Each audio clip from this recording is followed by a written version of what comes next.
you happy humans? This is Rihanna May, aka Miss Devious, and I'm back to react for you. Untold Stories of Hip Hop. I don't know what this is, but I love it, so let's go. This is Untold Stories of Hip Hop.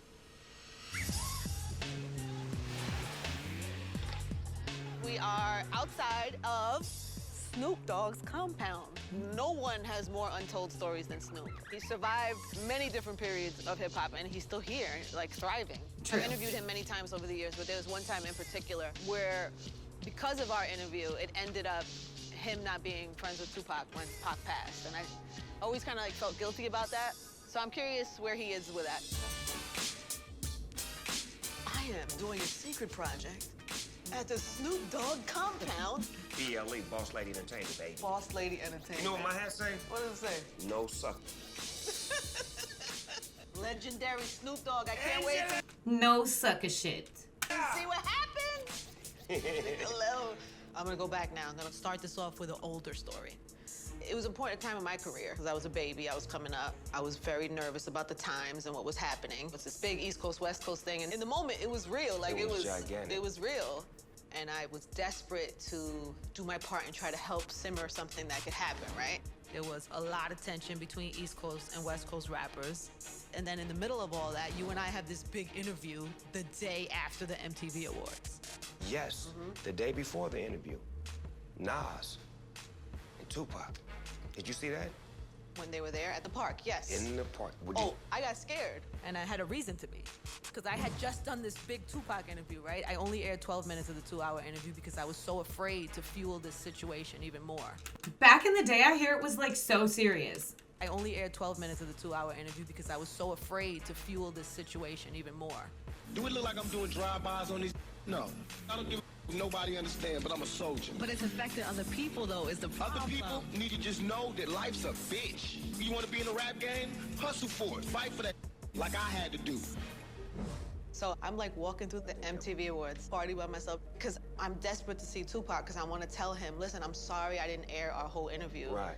Like, yo, are we good? Is it okay?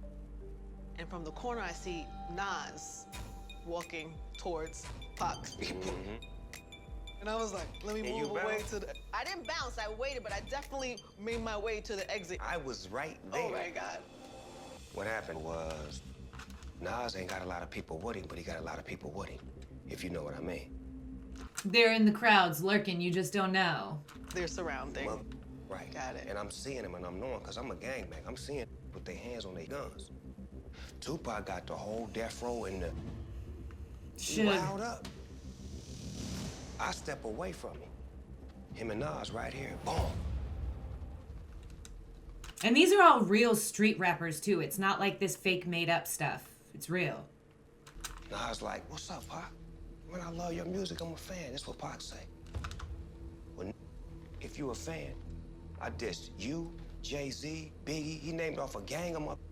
I dissed all you on the song. And if you a fan and you ain't got no beef, don't say nothing. And Nas said, I love you. I never diss you. And he shook his hand and he hugged him. And then when he walked off, Pac said, yeah, I punked that. In my mind, I was like, nah, he let us slide. Because Nas had more than we did. Wow. I was like, nah, he let us slide. Because Nas had more than we did. Wow. Yeah. And then after that, you were on my show. And even though I know my intentions were good, I always felt just really bad about how your relationship with Pac ended. Yeah. You said, so how do you feel about Puffy and Biggie? Because they was East Coast, and I'm the West Side. I said, I'm cool with them. I want to do some music with them. I want to work with them. Snoop was actually like the first one that was cool with kind of everything. He's like the jack of all trades, and he decided to expand kind of early and branch out. I mean, I feel like he was the first one. I could be wrong. I said, I'm cool with them. I want to do some music with them. I want to work with them. Because I thought they was dope. I thought that they weren't competition. They were friends. We would always hang out with Puff and Big. They was our, you know what I'm saying? We would give them weed and hang out with them. People lose that part of the story because they only know how it got bad. They only know the end. They don't Yeah, know they that. don't know. We all used to hang out. I love Biggie and I love Pac, and both of them love me. So how I look saying Biggie, Yeah. because I'm with Pac. We was on the same. Yeah. They rapping the same. We rapping, we got the same struggle, the same hustle. Why the we can't get along? Yeah. Why we can't like these? Like, I grew up loving New York rappers. New York rappers were the mecca to me, the mecca of hip hop.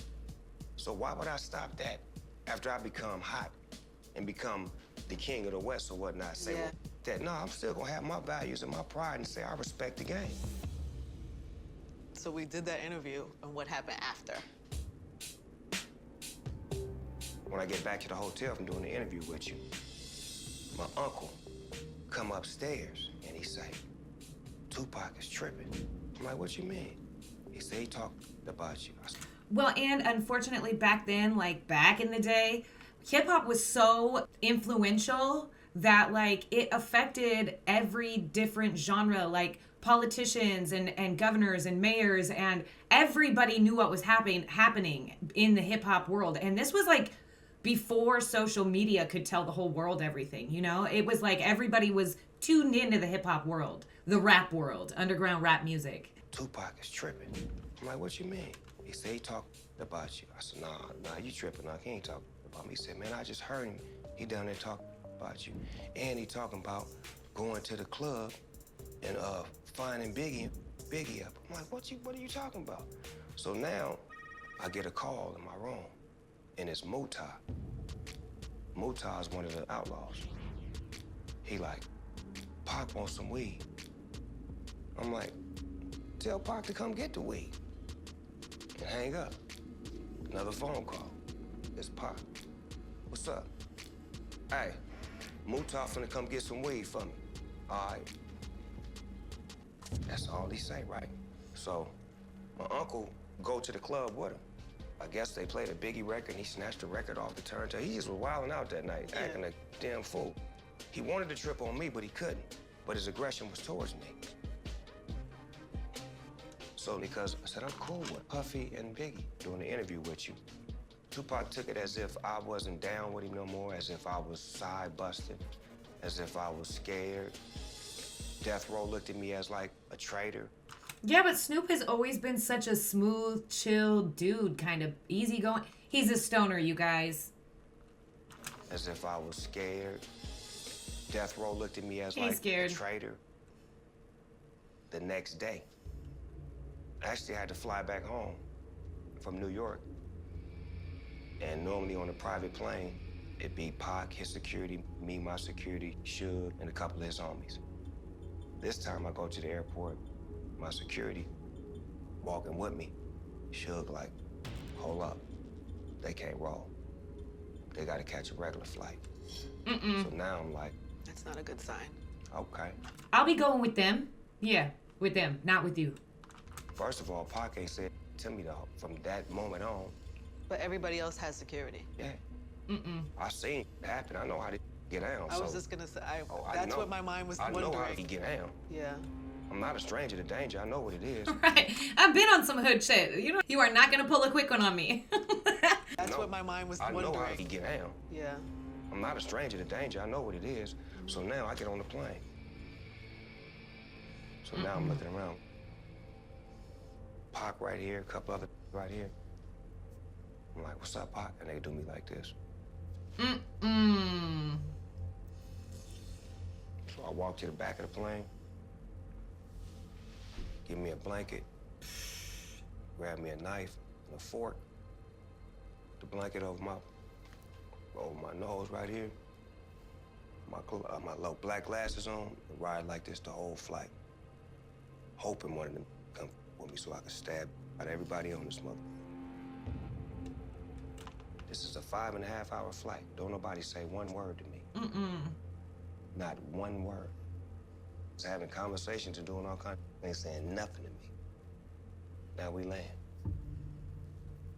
My Rolls Royce, Tupac Rolls Royce, Suge Rolls Royce. We step off the plane. I'm like, Pac, you going to Vegas to the fight? I said, pfft. That's the last time I seen my live. So I love Tupac. I love him. Love him. And I also love Las Vegas. And I've never heard this story before, and I know a lot about hip hop music. That's the last time I seen my live. Tupac Shakur was seated in the front Tupac. passenger seat of this BMW when a white Cadillac pulled alongside and one of the four men inside it opened fire. The rapper was struck several times in the chest. Death Row record label owner Marion Suge Knight was also in the car and also hit, but his injuries were minor. That story made me feel awful. That your relationship with Pac ended that way. Because I almost felt like... It's not your fault. I know that, but I still... I never blamed you. I'm pointing at myself. I take that. People forget how young Pac was. 25 when he died. Yes. Such a baby. We can look back at it now and be like, he just was a warrior. Yeah. You know, That's but at crazy. the same time, he was smart. Super smart. Fun, Yeah. So when we finally got to become superstars, we should have separated from that. But we couldn't. Until something drastic happened. Rap music was an all-consuming culture back then. It was like real shit. It wasn't glitz and glam and fake. I mean, yeah, of course they were making money and showing off just like any other rapper, but it wasn't... The substance and the culture behind it was so powerful and so controlling that, like, it was almost like a cult in its own. We should have separated from that, but we couldn't. Absolutely. Until something drastic happened. Your reputation is that you're in foreign lands going crazy. These stories Hip-hop music will never be the same. making me sound terrible. Tupac wasn't killed by Biggie. There was just me and Nipsey Hussle. Is that traumatizing? That ruined my world. I'm scared. What do you mean? Because it's Beyonce. Puffy grabs the microphone and says, Ooh, I want to watch all of these. It's the same dude that kidnapped DMX. Then all of a sudden, it's just boom, and it's dead silence. You don't know the story I got. that's hip hop. Uh-oh. This can't end well. This season on Untold Stories of Hip Hop. Okay, I gotta watch more of this. I'm really into it. I did get asked how it's possible that I can possibly ever in my life be interested in both Jordan Peterson and rap music. And I just want to put it out there that during this relationship that you and I are having and that will continue to grow and develop and flourish, you're gonna find out a lot of things about me. I'm not really like a lot of people.